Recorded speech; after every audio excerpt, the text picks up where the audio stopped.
একজন বৈধ ভোটারের নাম বাদ যাবে না যদি অভিষেকের পিসি না চান, কারণ এসআইআর এর কাজটা করে রাজ্য সরকারি কর্মচারীরা। বিহারে বিজেপি ইচ্ছে মতো করতে পেরেছে, তার কারণটা হচ্ছে ওখানে গভর্নমেন্টটা বিজেপির, আর এখানে গভর্নমেন্টটা বিজেপির নয়, খাতায় কলমে তৃণমূলের গভর্নমেন্ট।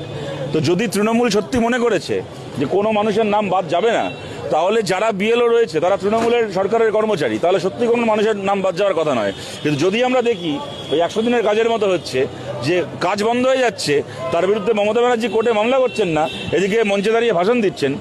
কি এনআরসির সময় ওনার দলের এমপিরা পার্লামেন্টে সিএর বিরুদ্ধে ভোট দিচ্ছে না, আর যাদবপুর এসে ক্যাকাশিচি করছে, সেরকম যদি এইবারও আমরা দেখি যে একদিকে লোকের নাম বাদ চলে যাচ্ছে আর অপরদিকে উনি দাঁড়িয়ে মঞ্চে বড় বড় ভাষণ দিচ্ছেন, তাহলে বুঝতে হবে যে এইটাও আবার ওরকমই আরএসএস এর,